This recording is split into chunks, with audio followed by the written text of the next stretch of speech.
ಡಾಲಾಯ್ತ್ ಅವರ ಸಾರಥ್ಯದಲ್ಲಿ the Friday times news. ಕೆಎಸ್ಆರ್ಡಿಪಿಆರ್ ಸಹಯೋಗದಲ್ಲಿ August 9ರಂದು ರಾಷ್ಟ್ರೀಯ ಬಾಹ್ಯಾಕಾಶ ದಿನಾಚರಣೆ. ಎಸ್ಬಿ ನಾಡಗೌಡರ್. ಆಗಸ್ಟ್ 23ರಂದು ಚಂದ್ರನ ಮೇಲೆ ವಿಕ್ರಮ್ ಲ್ಯಾಂಡರ್ ಲ್ಯಾಂಡಿಂಗ್ ಮತ್ತು ಪ್ರಜ್ಞಾನ್ ರೋವರ್ ನಿಯೋಜನೆಯೊಂದಿಗೆ ಚಂದ್ರಯಾನ 3 ಮಿಷನ್ ಯಶಸ್ಸಿನ ಸ್ಮರಣಾರ್ಥ ಭಾರತ ಸರ್ಕಾರ ಆಗಸ್ಟ್ 23ನೇ ದಿನವನ್ನು ರಾಷ್ಟ್ರೀಯ ಬಾಹ್ಯಾಕಾಶ ದಿನ ಎಂದು ಘೋಷಿಸಿದೆ. ಈ ಯಶಸ್ವಿ ಕಾರ್ಯಾಚರಣೆಯ ಮೊದಲ ವಾರ್ಷಿಕೋತ್ಸವವನ್ನು ದೇಶಾದ್ಯಂತ ಆಚರಿಸಲು ಇಸ್ರೋ ತೀರ್ಮಾನಿಸಿದೆ. ಇಸ್ರೋದಿಂದ ಪ್ರತಿ ರಾಜ್ಯದಲ್ಲಿ ವಿದ್ಯಾರ್ಥಿಗಳು, ಶಿಕ್ಷಕರು ಹಾಗೂ ಸಾರ್ವಜನಿಕರೊಂದಿಗೆ ಬಾಹ್ಯಾಕಾಶ ದಿನಾಚರಣೆ ಆಚರಿಸಲಾಗುತ್ತದೆ ಎಂದು ಕರ್ನಾಟಕ ರಾಜ್ಯ ಗ್ರಾಮೀಣಾಭಿವೃದ್ಧಿ ಮತ್ತು ಪಂಚಾಯತ್ ರಾಜ್ ವಿಶ್ವವಿದ್ಯಾಲಯದ ಗದಗ್ ಕುಲಸಚಿವ ಡಾ ಸುರೇಶ್ ನಾಡಗೌಡರ್ ಮಾಹಿತಿ ನೀಡಿದರು. ನಗರದ ಪತ್ರಿಕಾ ಭವನದಲ್ಲಿ ಗುರುವಾರ ಸುದ್ದಿಗೋಷ್ಠಿ ನಡೆಸಿ ಮಾತನಾಡಿದ ಅವರು, ಕರ್ನಾಟಕದಲ್ಲಿ ಮಾನವ ಬಾಹ್ಯಾಕಾಶ ಹಾರಾಟ ಕೇಂದ್ರ HSFC, ಇಸ್ರೋ ಬೆಂಗಳೂರು ಇವರಿಂದ ಕರ್ನಾಟಕ ರಾಜ್ಯ ಗ್ರಾಮೀಣಾಭಿವೃದ್ಧಿ ಮತ್ತು ಪಂಚಾಯತ್ ರಾಜ್ ವಿಶ್ವವಿದ್ಯಾಲಯ ಸಹಯೋಗದಲ್ಲಿ ಆಗಸ್ಟ್ 9ರಂದು ನಗರದ ಹುಬ್ಬಳ್ಳಿ ರಸ್ತೆಯಲ್ಲಿನ ಭಾರತ ರತ್ನ ಪಂಡಿತ್ ಭೀಮಸೇನ್ ಜೋಶಿ ಕಲಾ ರಂಗಮಂದಿರದಲ್ಲಿ ಆಯೋಜಿಸಲು ತೀರ್ಮಾನಿಸಲಾಗಿದೆ. ಕಾರ್ಯಕ್ರಮವನ್ನು ಗದಗ ಜಿಲ್ಲಾ ಉಸ್ತುವಾರಿ ಸಚಿವ ಡಾ HK ಪಾಟೀಲರು ಉದ್ಘಾಟಿಸಲಿದ್ದಾರೆ. ಭೌತಿಕ ಸಂಶೋಧನಾ ಪ್ರಯೋಗಾಲಯದ ಅಧ್ಯಕ್ಷರಾದ AS ಕಿರಣ್ ಮುಖ್ಯ ಅತಿಥಿಗಳಾಗಿ ಆಗಮಿಸಲಿದ್ದಾರೆ ಎಂದು ಹೇಳಿದರು. ಈ ಕಾರ್ಯಕ್ರಮಕ್ಕೆ ಗದಗ ಜಿಲ್ಲೆಯಾದ್ಯಂತ ಎಲ್ಲ ಶಾಲಾ ಕಾಲೇಜಿನ ವಿದ್ಯಾರ್ಥಿ ಮತ್ತು ವಿದ್ಯಾರ್ಥಿನಿಯರಿಗೆ ಆಹ್ವಾನ ನೀಡಲಾಗಿದೆ. ಸುಮಾರು 650 ವಿದ್ಯಾರ್ಥಿಗಳು ಹಾಗೂ 150 ಶಿಕ್ಷಕರು ಭಾಗವಹಿಸುವ ನಿರೀಕ್ಷೆ ಇದೆ. ಇಸ್ರೋ ಮತ್ತು ಚಂದ್ರಯಾನ ಮಿಷನ್ ಸಾಧನೆಯನ್ನ ಬಿಂಬಿಸುವ ಪ್ರದರ್ಶನ, ಚಂದ್ರಯಾನ 3 ಭಾರತೀಯ ಬಾಹ್ಯಾಕಾಶ ಕಾರ್ಯಕ್ರಮಕ್ಕೆ ಸಂಬಂಧಿಸಿದ ಚಲನಚಿತ್ರಗಳ ಪ್ರದರ್ಶನ, ಚಂದ್ರಯಾನ ಮತ್ತು ಗಗನಯಾನಗಳ ಕುರಿತು ಪ್ರದರ್ಶಿಸಲಾದ ಚಲನಚಿತ್ರಗಳ ಕುರಿತು ರಸಪ್ರಶ್ನೆ ಸ್ಪರ್ಧೆ ಮತ್ತು ತಾಂತ್ರಿಕ ಸಂಭಾಷಣೆಯನ್ನು ಒಳಗೊಂಡ ಸರಣಿ ಕಾರ್ಯಕ್ರಮ ಏರ್ಪಡಿಸಲಾಗಿದೆ ಎಂದರು. ಇಸ್ರೋದಿಂದ ವಾಟರ್ ರಾಕೆಟ್ನ ಅದ್ಭುತ ಪ್ರದರ್ಶನವೂ ನಡೆಯಲಿದ್ದು, ಚಂದ್ರನನ್ನ ಸ್ಪರ್ಶಿಸುವುದರೊಂದಿಗೆ ಜೀವನವನ್ನ ಸ್ಪರ್ಶಿಸುವುದು ಎಂಬ ವಿಷಯದ ಮಾದರಿ ಮತ್ತು ಪೋಸ್ಟರ್ ಪ್ರಸ್ತುತಿಯನ್ನ ಶಾಲಾ ಮತ್ತು ಕಾಲೇಜು ವಿದ್ಯಾರ್ಥಿಗಳಿಗೆ ಆಯೋಜಿಸಲಾಗಿದ್ದು, ಮಧ್ಯಾಹ್ನದ ಅಧಿವೇಶನದಲ್ಲಿ ನಡೆಯಲಿದೆ. ಪೋಸ್ಟರ್ ಪ್ರಸ್ತುತಿ ಮತ್ತು ಮಾದರಿ ಪ್ರಸ್ತುತಿ ವಿಜೇತರಿಗೆ ತಲಾ 25 ಬಹುಮಾನಗಳನ್ನು ನೀಡಲಾಗುವುದು. ಇಸ್ರೋ ಸಾಧನೆಯನ್ನು ಬಿಂಬಿಸುವ ಪ್ರದರ್ಶನ ಮಧ್ಯಾಹ್ನ 2:30 ನಂತರ ಸಾರ್ವಜನಿಕರಿಗೆ ಮುಕ್ತವಾಗಿದ್ದು, ಇದರ ಸದುಪಯೋಗ ಪಡೆದುಕೊಳ್ಳಬೇಕು ಎಂದು ಡಾ ಸುರೇಶ್ ನಾಡಗೌಡರ್ ವಿನಂತಿಸಿದರು. ಈ ಸಂದರ್ಭದಲ್ಲಿ ಗುಂಪು ನಿರ್ದೇಶಕರು ECLSS HSFC ಇಸ್ರೋ ಬೆಂಗಳೂರಿನ ರಾಜೇಂದ್ರ ಸಿಂಗ್ P. ಬ್ಯಾಳಿ, ಸಹಾಯಕ ನಿರ್ದೇಶಕರು CRIE ಗಿರೀಶ್ ದೀಕ್ಷಿತ್, ಸಹಾಯಕ ನಿರ್ದೇಶಕರು CTPS ಡಾ ಅಬ್ದುಲ್ ಅಜೀಜ್ ಮುಲ್ಲಾ, ಕುಲಸಚಿವರ ವಿಶೇಷಾಧಿಕಾರಿಗಳು ಉಮೇಶ್ ಪಾರ್ಕೇರ್, ಮಾಧ್ಯಮ ಸಂಯೋಜಕರು ಪ್ರಶಾಂತ್ ಮೇರ್ವಾಡೆ, ಸಂಯೋಜಕರು MSc ಜಿಯೋ ಇನ್ಫಾರ್ಮ್ಯಾಟಿಕ್ಸ್ ವಿಭಾಗ ಸುರೇಶ್ ಲಮಾಣಿ ಸೇರಿದಂತೆ ಇತರರು ಇದ್ದರು.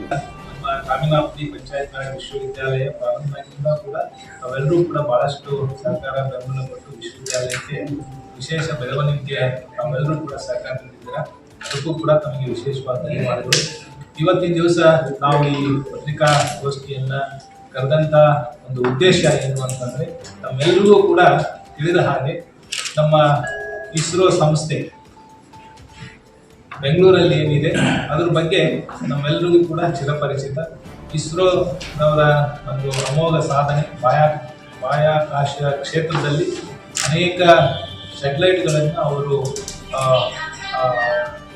ಹಾರಿಬಿಟ್ಟು ನಮ್ಮ ದೇಶಕ್ಕೆ ಅಷ್ಟೇ ಅಲ್ಲದೆ ಇಡೀ ಜಗತ್ತಿಗೆ ಅದು ಒಂದು ಮಾದರಿಯ ಸಂಸ್ಥೆಯಾಗಿ ಅದು ಬೆಳೆದು ಬಂದಿದೆ.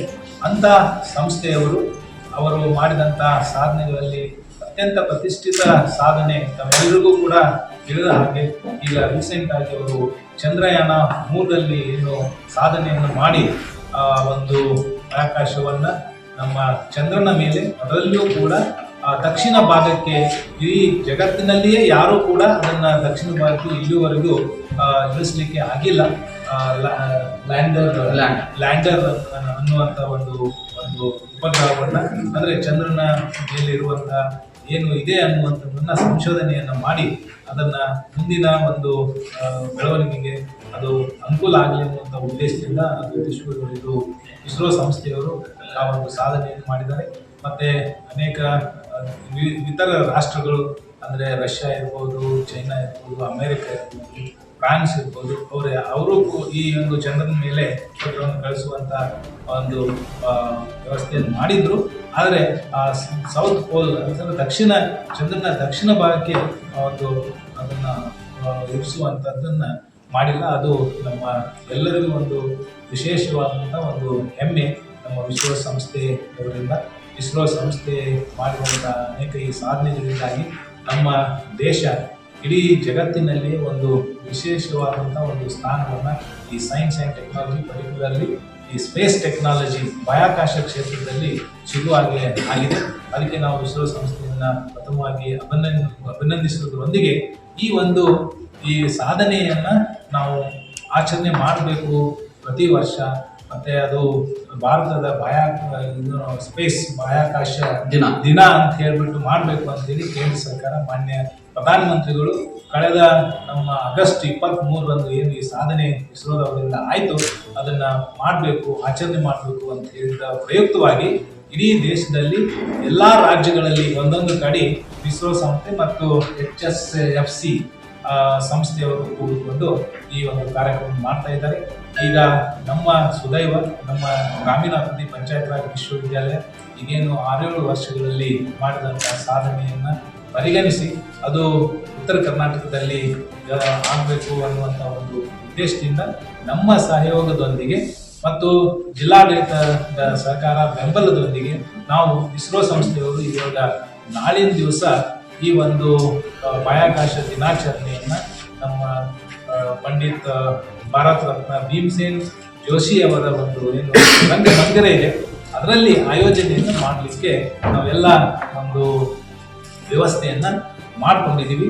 ಮತ್ತು ನಾಳೆ ಅದು ಹೋಲ್ ಡೇ ನಮಗೆ ಅಲ್ಲಿ ಚಟುವಟಿಕೆಗಳು ನಡೀತದೆ. ನಮಗೆ ಈಗಾಗಲೇ ನಾವು ಹೇಳಿದ ಹಾಗೆ ಇದರಲ್ಲಿ ಅನೇಕ ಗಣ್ಯರು ಭಾಗವಹಿಸ್ತಾ ಇದ್ದಾರೆ. ಮತ್ತೆ ಇದನ್ನ ಆಚರಣೆ ಮಾಡುವಂತ ಒಂದು ಉದ್ದೇಶ ಏನಂತ ಅಂತಂದ್ರೆ ಈ ಸೈನ್ಸ್ ಆ್ಯಂಡ್ ಟೆಕ್ನಾಲಜಿ ಬಗ್ಗೆ, ಅದರಲ್ಲೂ ಕೂಡ ಈ ಬಾಹ್ಯಾಕಾಶ ವಿಜ್ಞಾನಗಳಲ್ಲಿ ವಿದ್ಯಾರ್ಥಿಗಳಿಗೆ, ವಿಶೇಷವಾಗಿ ಹೈಸ್ಕೂಲ್ ವಿದ್ಯಾರ್ಥಿಗಳಿರ್ಬೋದು, ಕಾಲೇಜುಗಳಿರ್ಬೋದು, ಡಿಗ್ರಿ ವಿದ್ಯಾರ್ಥಿಗಳಿರ್ಬೋದು, ಸೈನ್ಸ್ ಓದುವಂಥ ವಿದ್ಯಾರ್ಥಿಗಳಿಗೆ ಒಂದು ಹೆಚ್ಚಿನ ಅಭಿರುಚಿಯನ್ನು ಮೂಡಿಸುವಂಥದ್ದು, ಅವರಿಗೆ ಉತ್ತೇಜನವನ್ನು ಕೊಡುವಂಥದ್ದು ಮತ್ತು ಟೀಚರ್ಸು ಸಂಶೋಧನೆಯನ್ನು ಮಾಡುವಂಥವರಿಗೆ ಕೂಡ ಅದು ಅನುಕೂಲ ಆಗಲಿ ಅನ್ನುವಂಥ ದೃಷ್ಟಿಯಿಂದ ಮಾಡಿದ್ದೀವಿ. ಅದರ ಪ್ರಯುಕ್ತವಾಗಿ ನಾವು ಗದಗ ಜಿಲ್ಲೆಯ ಎಲ್ಲ ತಾಲೂಕುಗಳಿಂದ ನಾವು ವಿದ್ಯಾರ್ಥಿಗಳನ್ನು, ಹೈಸ್ಕೂಲ್ ವಿದ್ಯಾರ್ಥಿಗಳು ಮತ್ತು PU ಕಾಲೇಜ್ ವಿದ್ಯಾರ್ಥಿಗಳು, ಡಿಗ್ರಿ ವಿದ್ಯಾರ್ಥಿಗಳು, ಇಂಜಿನಿಯರಿಂಗ್ ವಿದ್ಯಾರ್ಥಿಗಳು, ITI ವಿದ್ಯಾರ್ಥಿಗಳ ಹಾಗೆ ಸುಮಾರು 800 ಜನ ವಿದ್ಯಾರ್ಥಿಗಳು ಮತ್ತು ಒಂದೊಂದು ಕಾಲೇಜಿಂದ 4 ವಿದ್ಯಾರ್ಥಿಗಳು, ಅದರಲ್ಲಿ 2 ಹುಡುಗಿಯರು, 2 ಹುಡುಗರು ಮತ್ತು ಒಬ್ಬೊಬ್ಬರು ಟೀಚರು, ಹೀಗೆ 800 ಜನ ವಿದ್ಯಾರ್ಥಿನಿಯರು ಮತ್ತು ಮೇಸ್ಟ್ರುಗಳು ಇದರಲ್ಲಿ ಪಾಲ್ಗೊಳ್ತಾ ಇದ್ದಾರೆ.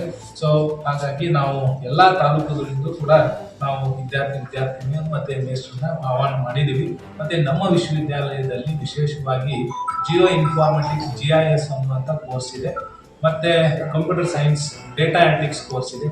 ಅಲ್ಲಿ ಒಂದು 200 ಜನ ವಿದ್ಯಾರ್ಥಿಗಳಿದ್ದಾರೆ. ಅವರು ಕೂಡ ಈ ಒಂದು ಕಾರ್ಯಕ್ರಮದಲ್ಲಿ ಇದರಲ್ಲಿ ಭಾಗವಹಿಸ್ತಾ ಇದ್ದಾರೆ. ಮತ್ತು ಈ ಒಂದು ವಿಶೇಷವಾದಂಥ ಏನು ಈ ಕಾರ್ಯಕ್ರಮವನ್ನು ನಮ್ಮ ಗದಗ ಜಿಲ್ಲಾ ಉಸ್ತುವಾರಿ ಸಚಿವರು ಹಾಗೂ ಮಾನ್ಯ ಕಾನೂನು ಮತ್ತು ಸಂಸದೀಯ ವಿಭಾಗಗಳು ಹಾಗೂ ಟೂರಿಸಂ ಮಂತ್ರಿ ಸನ್ಮಾನ್ಯ HK ಪಾಟೀಲ್ ಸಾಹೇಬರು ಅದನ್ನು ಉದ್ಘಾಟನೆ ನಿರ್ವಹಿಸಲಿದ್ದಾರೆ. ಮತ್ತು ಶ್ರೀ ಕಿರಣ್ ಕುಮಾರ್ ಅವರು ಮಾಜಿ ಇಸ್ರೋದ ಅಧ್ಯಕ್ಷರು, ಮತ್ತು ಈಗೂ ಕೂಡ ಅವರು ಬೇರೆ ಒಂದು ಸಂಸ್ಥೆಯನ್ನು ಮುನ್ನಡೆಸ್ತಾ ಇದ್ದಾರೆ. ಅವರು ವಿಶೇಷವಾದಂಥ ಒಂದು ಸಾಧನೆಯನ್ನು ಮಾಡಿದ್ದಾರೆ ಮತ್ತು ನಮ್ಮ ಕನ್ನಡಿಗರು. ಸೊ ಅವರು ಈ ಒಂದು ಕಾರ್ಯಕ್ರಮಕ್ಕೆ ಮುಖ್ಯ ಅತಿಥಿಗಳಾಗಿ ಭಾಗವಹಿಸ್ತಾ ಇದ್ದಾರೆ. ಅದರ ಜೊತೆಗೆ ಇನ್ನೊಬ್ಬರು ಶ್ರೀ ಶಂಕರನ್ ಅಂತ ಹೇಳಿ, ಈಗ ನಮ್ಮ ಬೆಂಗಳೂರಲ್ಲಿ ಇಸ್ರೋದು ಹೆಡ್ಕ್ವಾರ್ಟರ್ ಅದರದ್ದು ಮುಖ್ಯಸ್ಥರು ಶಂಕರನ್ ಅವರು ನಿರ್ದೇಶಕರು, ಅವರು ಕೂಡ ಅದರಲ್ಲಿ ಅವರು ಕೂಡ ಅತಿಥಿಗಳಾಗಿದ್ದಾರೆ. ಮತ್ತು ಇನ್ನೊಬ್ಬರು ಕುಮಾರ್ ಅಂತ ಅನ್ನುವಂಥವ್ರು, ಅವರು ಇಸ್ರೋದ ಹಿರಿಯ ವಿಜ್ಞಾನಿಗಳಾಗಿದ್ದಾರೆ, ಔಟ್ಸ್ಟ್ಯಾಂಡಿಂಗ್ ಸೈಂಟಿಸ್ಟ್ ಇದ್ದಾರೆ. ಸೊ ಅದೇ ರೀತಿಯಾಗಿ NS ಗೋವಿಂದರಾಜು ಅಂತ ಹೇಳಿ, ಅವರು ಕಂಟ್ರೋಲರ್ IAS ಇಸ್ರೋದ ಬೆಂಗಳೂರದ ಒಂದು ಸಂಸ್ಥೆಯ ಕಂಟ್ರೋಲರ್ ಆಗಿದ್ದಾರೆ. ಮತ್ತು ಶ್ರೀಮತಿ R ಅನಿತಾ ನಂದಿನಿ ಅಂತೇಳಿ, ಭಾರತೀಯ ವಿದೇಶಾಂಗ ಸೇವೆ ಇಂಡಿಯನ್ ಫಾರಿನ್ ಸರ್ವಿಸ್, ಅವರು ಕೂಡ ನಿರ್ದೇಶಕರು, ಅಂತಾರಾಷ್ಟ್ರೀಯ ಸಹಕಾರ ಮತ್ತು ನೀತಿ ಬಾಹ್ಯಾಕಾಶ ಇಲಾಖೆ, ಅವರು ಕೂಡ ಇದರಲ್ಲಿ ಭಾಗವಹಿಸ್ತಾ ಇದ್ದಾರೆ. ಮತ್ತು ಅದೇ ರೀತಿಯಾಗಿ RV ನಾಡಗೌಡ ಅನ್ನುವಂಥವರು ಇನ್ನೊಬ್ಬರು ಅಧ್ಯಕ್ಷರು ರಾಷ್ಟ್ರೀಯ ಬಾಹ್ಯಾಕಾಶ ದಿನ 2024 ಏನು ಆಚರಣೆ ಮಾಡ್ತಾ ಇದ್ದಾರೆ ಅದರದ ಚೇರ್ಮನ್ ಅವರು ಇದರಲ್ಲಿ ಭಾಗವಹಿಸ್ತಾ ಇದ್ದಾರೆ. ಮತ್ತೆ ವಿನೋದ್ ಅನ್ನುವಂಥವರು ಕೂಡ ಇದರಲ್ಲಿ ಇರ್ತಾರೆ. ಮತ್ತೆ ಈಗ ನಮ್ಮ ಪಕ್ಕದಲ್ಲಿರುವಂತಹ ಬ್ಯಾಡೆ ಅವರು ಕೂಡ ಸೈಂಟಿಸ್ಟ್ ಜಿ ಆಗಿದ್ದಾರೆ, ಇಸ್ರೋನಲ್ಲಿ ಹಿರಿಯ ವಿಜ್ಞಾನಿಗಳು ಕೂಡ. ಇವರು ಈ ಒಂದು ಇಲ್ಲಿ ವ್ಯವಸ್ಥೆ ಮಾಡಲಿಕ್ಕೆ ಬಹಳಷ್ಟು ಕಾಳಜಿ ಮುತುವರ್ಜಿ ವಹಿಸ್ತಾರೆ. ಮತ್ತು ಬ್ಯಾಡೆ ಅವರು ವಿಶೇಷವಾಗಿ ನಮ್ಮ ಗದಗಿನವರೇ ಆಗಿದ್ದಾರೆ. ಸೊ ಅದು ಬಹಳ ವಿಶೇಷ. ಅದೇ ರೀತಿಯಾಗಿ ಜಿಲ್ಲಾ ನಮ್ಮ ಏನು ಡಿಸ್ಟ್ರಿಕ್ಟ್ ಅಡ್ಮಿನಿಸ್ಟ್ರೇಷನ್ ಅವರು ಎಲ್ಲ ಅಧಿಕಾರಿಗಳು ಅಂದರೆ ನಮ್ಮ ಇವರು DC ಅವರು ಗೋವಿಂದ್ ರೆಡ್ಡಿ ಅವರು ಇರ್ತಾರೆ. ಮತ್ತು ಜಿಲ್ಲಾ ಪಂಚಾಯತ್ನ ಮುಖ್ಯ ಕಾರ್ಯನಿರ್ವಾಹಕ ಅಧಿಕಾರಿಗಳಾದಂಥ ಭರತ್ ಅವರು ಇರ್ತಾರೆ. ಮತ್ತು ನಮ್ಮ SP ಅವರು ನೇಮಗೌಡರು ಇರ್ತಾರೆ. ಮತ್ತು ಇವರು district conservator of forest Lekhraj ಮೀನಾ ಅವರು ಕೂಡ ಈ ಒಂದು ಕಾರ್ಯಕ್ರಮದಲ್ಲಿದ್ದಾರೆ. ಮತ್ತು ನಮ್ಮ ಹಣಕಾಸು ಅಧಿಕಾರಿಗಳು ಮತ್ತು ಎಲ್ಲ ಇನ್ನು ಅನೇಕ ಗಣ್ಯರನ್ನು ಕೂಡ ನಾವು ಆಹ್ವಾನ ಮಾಡಿದ್ದೀವಿ. ಸಾಕಷ್ಟು ಇನ್ನು ಎಜುಕೇಷನಲ್ ಇನ್ಸ್ಟಿಟ್ಯೂಷನ್ ಹೆಡ್ಸ್ ಏನಿದ್ದಾರೆ ಅಂದರೆ 800 ವಿದ್ಯಾರ್ಥಿಗಳು ಶಿಕ್ಷಕರು ಅದರಲ್ಲಿ ಬರ್ತಾರೆ. ಅಂದರೆ ಒಂದು ಶಿಕ್ಷಕರು ಒಂದು 150, ಒಂದು 650 ವಿದ್ಯಾರ್ಥಿ ಈಗಾಗಲೇ ನಾನು ಹೇಳಿದ ಹಾಗೆ. ಮತ್ತು ಇವರು ಇನ್ನೊಂದು 150 ಜನ ಗಣ್ಯರು ಕೂಡ ನಾವು ಆಹ್ವಾನ ಕೊಟ್ಟಿದ್ದೀವಿ. ಮತ್ತು ಒಂದು 50 ಜನ ಇಸ್ರೋದಿಂದನೇ ಅವ್ರ ಆಫೀಸರ್ಸು ಸ್ಟಾಫ್ ಎಲ್ಲ. ಹೀಗಾಗಿ 1,000 ಜನರ ಒಂದು ಈ ಕಾರ್ಯಕ್ರಮವನ್ನು ನಾವು ನೆರವೇರಿಸ್ತಾ ಇದ್ದೀವಿ. ಸೊ ಈ ಒಂದು ಕಾರ್ಯಕ್ರಮದ ಮುಖ್ಯ ಉದ್ದೇಶ ನಾನು ಆಗಲೇ ಹೇಳಿದ್ದೀನಿ. ಮತ್ತು ಅದು ಈ ಇನಾಗ್ರಲ್ ಪ್ರೋಗ್ರಾಮ್ ಮುಗಿದ ಮೇಲೆ ವಸ್ತು ಅದು ಪ್ರದರ್ಶನ ಇದೆ, ಇಸ್ರೋದವರ ಒಂದು ಸಾಧನೆಯನ್ನು ಪ್ರದರ್ಶಿಸುವಂಥದ್ದು. ಮತ್ತು ಏನು 800 ಜನ ವಿದ್ಯಾರ್ಥಿಗಳು ಇದರಲ್ಲಿ ಪಾಲ್ಗೊಳ್ತಾ ಇದ್ದಾರೆ. ಅವರಿಗೆ ವಿಶೇಷವಾದಂಥ ಕೆಲವೊಂದು ಸ್ಪರ್ಧೆಗಳನ್ನು ಕೂಡ ಆಯೋಜನೆ ಮಾಡಿದ್ದಾರೆ ಇಸ್ರೋದಿಂದ. ಅಂದರೆ ಅದು ಇಸ್ರೋದ ವಿವಿಧ ಸಾಧನೆಗಳ ಸಂಶೋಧನೆಗಳ ಕುರಿತಾಗಿ ಪೋಸ್ಟರ್ಸ್ ಇರ್ಬೋದು, ಅಥವಾ ಸ್ಯಾಟಲೈಟನ್ನು ಮಾಡೆಲನ್ನು ಮಾಡುವಂಥದ್ದು. ಅವುಗಳಲ್ಲಿ ಅವರು ವಿಜ್ಞಾನಿಗಳ ತಂಡ ಅದನ್ನು ಯಾರು ಚೆನ್ನಾಗಿ ಮಾಡಿರ್ತಾರೆ ಅವುಗಳನ್ನು ಸೆಲೆಕ್ಟ್ ಮಾಡಿಬಿಟ್ಟು 25 ಬಹುಮಾನಗಳು, ಪೋಸ್ಟರ್ ಪ್ರೆಸೆಂಟೇಷನ್ 25 ಬಹುಮಾನ, ಇನ್ನು ಮಾಡೆಲ್ ಪ್ರೆಸೆಂಟೇಷನ್ಗೆ 25 ಬಹುಮಾನವನ್ನು ಕೊಡುವಂಥ ಒಂದು ಯೋಜನೆ ಕೂಡ ಇದೆ. ಮತ್ತು ಈ ಸ್ಥಳದ ಅಭಾವದಿಂದ, ಏಕೆಂದರೆ ನಮಗೆ ಗೊತ್ತಿದ್ದ ಹಾಗೆ ಭಾರತರತ್ನ ಭೀಮಸೇನ್ ಜೋಶಿ ಅವರ ಆಡಿಟೋರಿಯಮ್ಮು ಭಾಳ ಸುಸಜ್ಜಿತವಾದಂಥ ಆಡಿಟೋರಿಯಂ ಇದೆ. ಅದರಲ್ಲಿ 1,000 ಜನರಿಗೆ ಮಾತ್ರ ಸ್ಥಳಾವಕಾಶ ಇದೆ. ನಾವು ಇನ್ನೂ ಜಾಸ್ತಿ ಜನ ಕರಿಬೇಕನ್ನು ಇದ್ರೂ ಕೂಡ ಆಸೆ ಇದ್ರೂ ಕೂಡ ಕಷ್ಟ. ಅದಕ್ಕೋಸ್ಕರ ವೇದಿಕೆ ಕಾರ್ಯಕ್ರಮ ಇನಾಗ್ರಲ್ ಪ್ರೋಗ್ರಾಮು ಅದು ಆದಮೇಲೆ ಮಧ್ಯಾಹ್ನ 2:30 ಮೇಲೆ ಸಾರ್ವಜನಿಕರೆಲ್ಲರೂ ಕೂಡ ಬಂದು ಆ ಒಂದು ಪ್ರದರ್ಶನವನ್ನು ವೀಕ್ಷಣೆ ಮಾಡಲಿಕ್ಕೆ ಸಂಪೂರ್ಣವಾದಂಥ ಒಂದು ಅವಕಾಶ ಕೊಟ್ಟಿದೆ. ಅದಕ್ಕೆ ದಯವಿಟ್ಟು ತಾವೆಲ್ಲರೂ ಇದಕ್ಕೆ ಹೆಚ್ಚಿನ ಒಂದು ಪ್ರಚಾರವನ್ನು ನೀಡಿ ನಮ್ಮ ಗದಗ ಜಿಲ್ಲೆಯ ಎಲ್ಲ ಶಾಲಾ ಕಾಲೇಜು ವಿದ್ಯಾರ್ಥಿಗಳಿಗೆ ಮತ್ತು ಆಸಕ್ತರಿಗೆ ಬಂದು ಈ ಒಂದು ಪ್ರದರ್ಶನ ನೋಡಲಿಕ್ಕೆ ಅನುಕೂಲ ಆಗುವಾಗ ಮಾಡಬೇಕು ಅಂತೇಳಿ ನಮ್ಮೆಲ್ಲರೂ ಕೂಡ ವಿನಂತಿಯನ್ನು ಮಾಡ್ತೀನಿ. ಮತ್ತು ಯಾಕಂತಂದರೆ ನಾವು ಇಸ್ರೋಕ್ಕೆ ಹೋಗಿ ಇದೆಲ್ಲ ನೋಡಬೇಕು ಅಂದರೆ ಕಷ್ಟ, ಭಾಳ ಅಲ್ಲಿ ಎಂಟ್ರಿ ಸಿಗೋದೇ ಭಾಳ ಕಷ್ಟ. ಆದರೆ ಇಸ್ರೋನವರೇ ನಮ್ಮೂರಿಗೆ ಬಂದಿದ್ದಾರೆ, ಅದಕ್ಕೆ ಅದರ ಒಂದು ಉಪಯೋಗವನ್ನು ನಾವು ತೆಗೆದುಕೊಳ್ಳೋಣ ಹೇಳಿ ನಮ್ಮೆಲ್ಲರಿಗೂ ಕೂಡ ಮತ್ತೊಮ್ಮೆ ನಾನು ಧನ್ಯವಾದಗಳನ್ನ ಹೇಳ್ತೇನೆ. ಏನು ಅಂತ ಹೇಳ್ಕೊಳ್ಳಿಕ್ಕೆ ಒಂದು ಚಿಕ್ಕ ಮಾಡೆಲ್ ಮಾಡಿದ್ವಿ, ವಾಟರ್ ರಾಕೆಟ್ ಮಾಡೋದು. ಅದರಲ್ಲಿ ನೀರು ಇರುತ್ತೆ, ಪ್ರೆಷರ್ ಮಾಡಿಬಿಟ್ಟು ಬಿಟ್ಟರೆ ಅದು ಆಟೋಮೆಟಿಕ್ ಮೇಲೆ ಹೋಗುತ್ತೆ. ಅದೇ ಪ್ರಿನ್ಸಿಪಲ್ ತಗೊಂಡು ನಾವು ರಾಕೆಟ್ ಲಾಂಚ್ ಮಾಡ್ತೀವಿ. ಸೊ ಮಕ್ಕಳಿಗೆ ರಾಕೆಟ್ ಲಾಂಚ್ ಮಾಡೋಕ್ಕೆ ತೊಗೊಂಡು ಹೋಗೋಕ್ಕಾಗಲ್ಲ, ಅದಕ್ಕೆ ನಾವೇನು ಮಾಡಿದ್ವಿ ಅಂದರೆ ಸ್ಮಾಲ್ ಮಾಡೆಲ್ ಮಾಡಿಬಿಟ್ಟು you will demonstrate this to kids, ಅಂದರೆ ಚಿಲ್ಡ್ರನ್ಗೆ ಹೇಳ್ತೀವಿ ಪ್ರಿನ್ಸಿಪಲ್ ಆಫ್ ರಾಕೆಟ್ ಏನಿದೆ ಅದರಲ್ಲಿ ಅಂತ. ಅಂದರೆ ಗುರುತ್ವಾಕರ್ಷಣ ಶಕ್ತಿ ಮೇಲೆ ಹೋಗ್ಬೇಕು, ಅದಕ್ಕೆ ಎಷ್ಟು ಪ್ರೆಷರ್ ಬೇಕು, ಯಾವ ಥರ ಇಡಬೇಕು, ಎಷ್ಟು ಮೇಲೆ ಹೋಗ್ಬೇಕಂದ್ರೆ ಯಾವ ಆ್ಯಂಗಲ್ ಮೇಲೆ ನಾವು ಅಲೈನ್ ಮಾಡಬೇಕು, ಅದೆಲ್ಲ ನಾಳೆ ಆ ವಾಟರ್ ರಾಕೆಟ್ ಮಾಡೆಲಲ್ಲಿ ಡೆಮಾನ್ಸ್ಟ್ರೇಟ್ ಮಾಡ್ತಾರೆ. ಆಮೇಲೆ ಮಧ್ಯಾಹ್ನ ಅಂದರೆ ಸರ್ ಹೇಳಿದಾಗೆ ಮಕ್ಕಳಿಗೆ ಒಂದು 3 ಸಿನಿಮಾ ಥರ ಅಂದರೆ ವೀಡಿಯೋಸ್ ತೋರಿಸ್ತಾ ಇದ್ವಿ. ಒಂದು ಏನಂದರೆ ಚಂದ್ರಯಾನ್, ಯಾವ ಥರ ನಾವು ಚಂದ್ರಯಾನ್ ರೆಡಿ ಮಾಡಿದ್ದು, ಯಾವ ಥರ ಲಾಂಚ್ ಮಾಡಿದ್ದು, ಯಾವ ಥರ ಅದು ಲ್ಯಾಂಡ್ ಆಯಿತು ಚಂದ್ರನ ಮೇಲೆ, ಅದು ಒಂದು ವಿಡಿಯೋ ಇದೆ. ಆಮೇಲೆ ನಮ್ಮದು ಇಸ್ರೋದು ಒಂದು ಇದು ಇದೆ, ಜರ್ನಿ ಅಂದರೆ right from beginning till end ಏನೇನು ನಾವು ಇಸ್ರೋ ಸಾಧನೆ ಮಾಡಿದ್ದೀವಿ ಆ ವಿಡಿಯೋನಲ್ಲಿದೆ. 3ನೇ ವಿಡಿಯೋ ಏನಂದರೆ ನಮ್ಮದು ನೆಕ್ಸ್ಟ್ ಪ್ರಾಜೆಕ್ಟ್ ಅಂದರೆ ಗಗನಯಾನ ಅಂತ ಪ್ರಾಜೆಕ್ಟ್ ಇದೆ. ಅಂದರೆ ನಾವೆಲ್ಲ ಕೆಲಸ ಮಾಡ್ತಿರೋದು ಆ ಪ್ರಾಜೆಕ್ಟ್ನಲ್ಲಿ.